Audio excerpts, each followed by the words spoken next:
My name is Daniel McNeil. I'm a professor in the Department of History and the Queen's National Scholar Chair in Black Studies.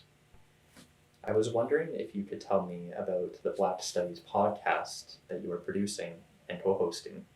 What drew you to this project, and what has been the most rewarding experience in talking to all of these well-known scholars and activists around the world? Mm-hmm.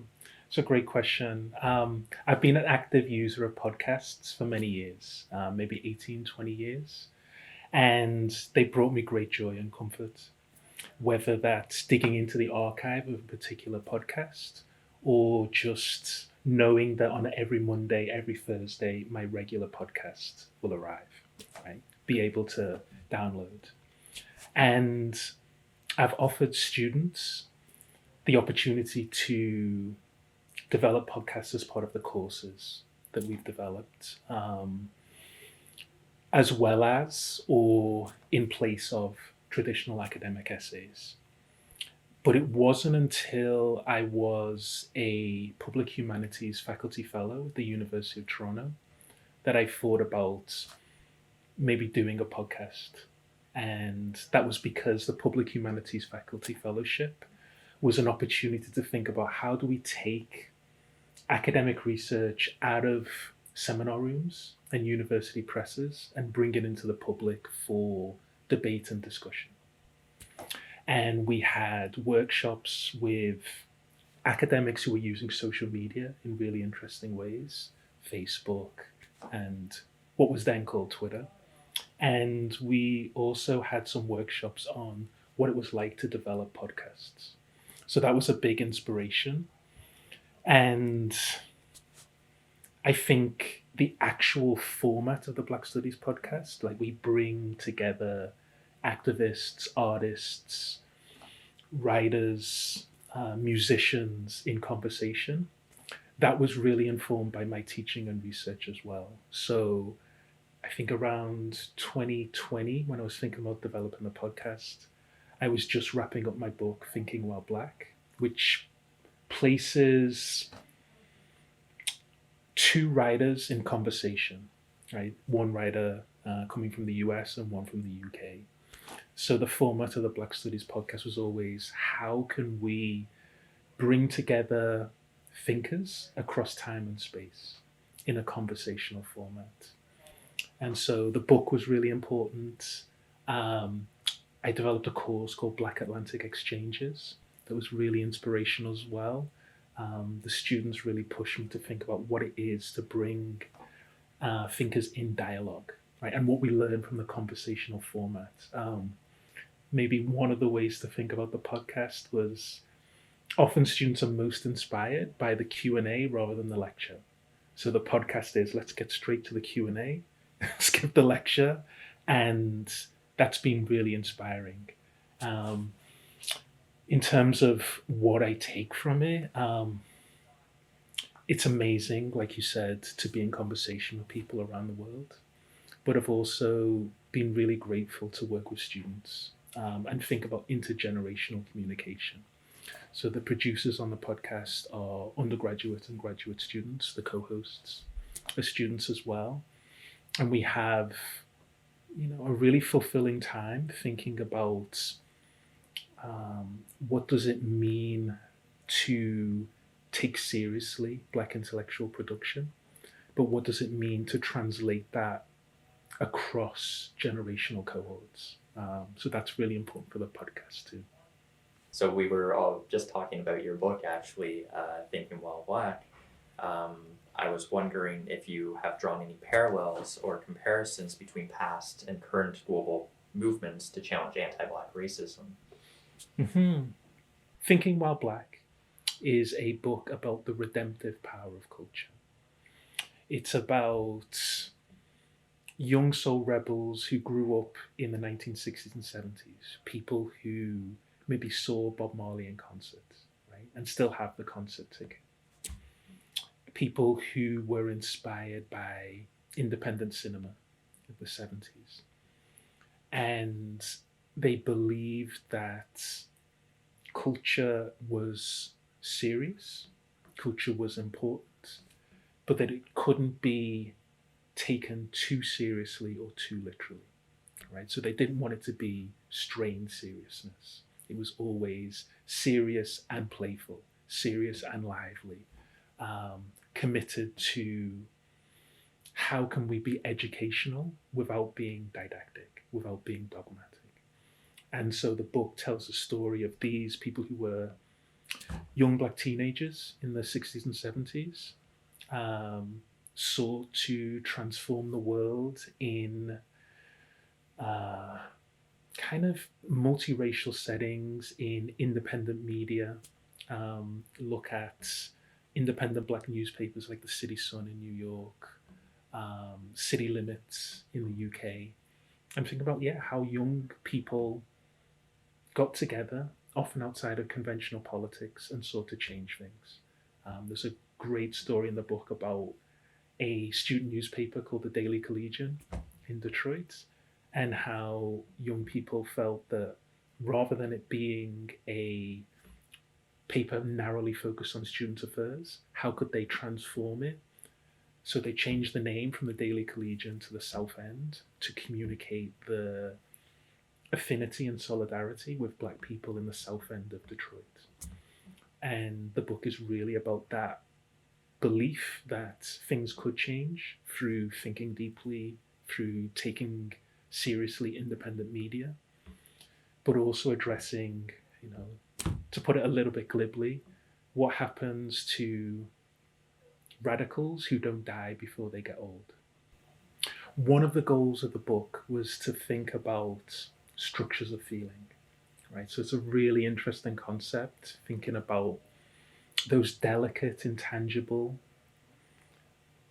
modes of communication, mediating structures, patterns of behavior that mean that when we talk to someone from a different generation, we can feel they're not quite speaking the same language, right? So I wanted to think about the different distribution of energy, the different distribution of value accorded to sometimes the same words, right? And how do we address that difficult work of translation, right? So yes, it was about thinking about continuities, but also addressing what does it mean when someone is committed to anti-racism but can't quite communicate their value, their interest to a different generation, right? So some of the people I talk about in the book were ardent anti-racist activists in the 60s and 70s and feel themselves distanced from contemporary Black Lives Matter activists. So I wanted to think about that shift and how we can cultivate spaces for full and frank discussion and disagreement. But as much as that, I also wanted to think about a concept called the changing same as well. So to think about how not just we say, here are parallels, but how do we learn from people who maybe did have a different range of interests or approaches?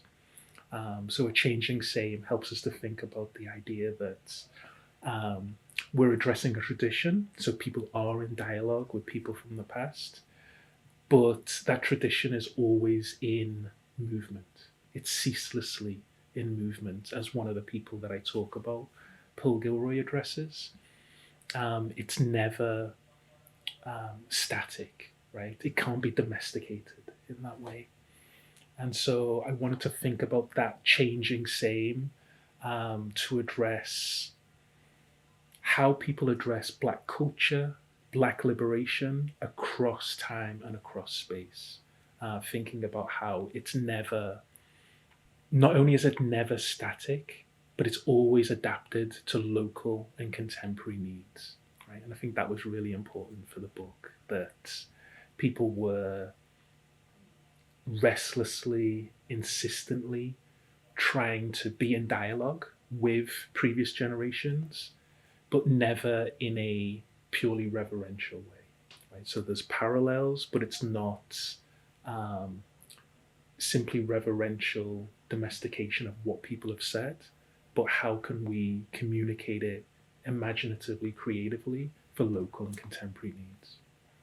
Now I was hoping we could turn to Black History Month and the ideas, remembrances, and promises that it holds. I think a good starting question is, what does Black History Month mean to you? Mm-hmm. It's a great question. I think Black History Month is something very valuable when it's understood as an opportunity to bring people together and open up new possibilities and transform and boost our understanding of social justice, history, modernity, and other key topics in historical and contemporary affairs. The flip side of that is that Black History Month is also something that can feel a little bit condescending when it's framed as an endpoint, right? When it's the sense that this is all you need to know, these dates, these key figures, these facts, so that you can demonstrate familiarity, right? An awareness of Black history rather than consider how we can apply the insights of Black revolutionary figures or even just the lessons learned from a study of Black history. So thinking about, for me, Black history is powerful when it's empowering, right? How can we take this information and imagine how we can transform our world, right?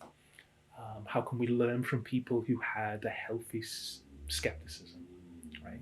It made sense for enslaved people not to trust what they were being told, right?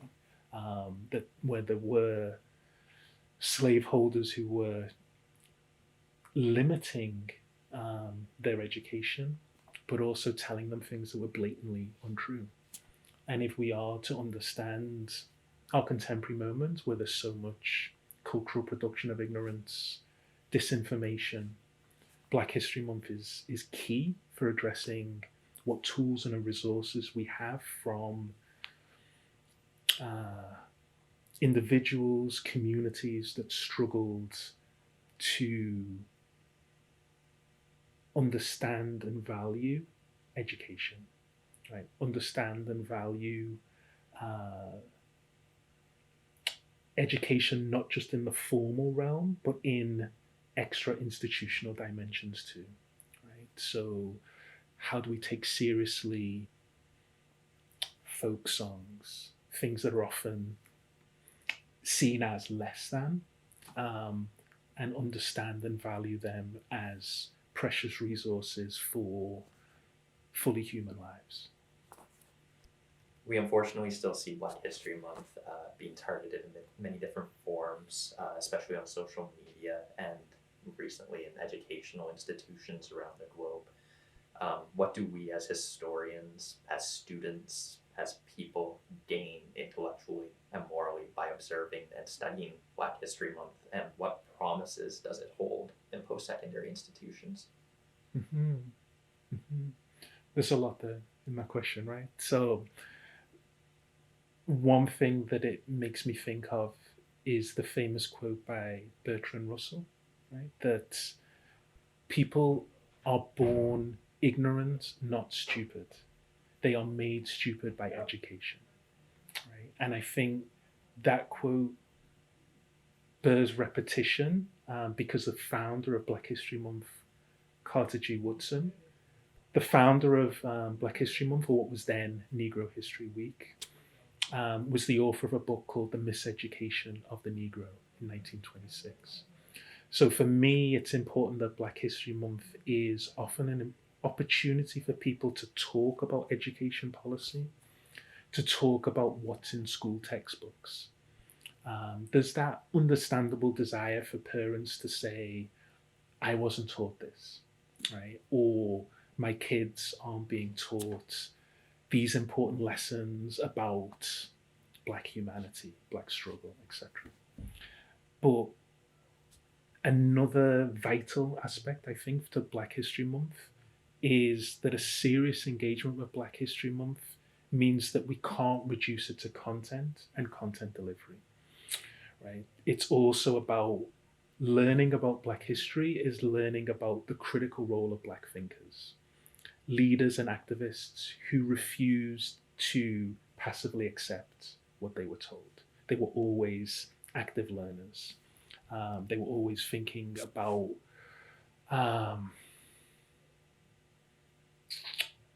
how it was unrealistic, how it was dangerous to uncritically accept what they were told.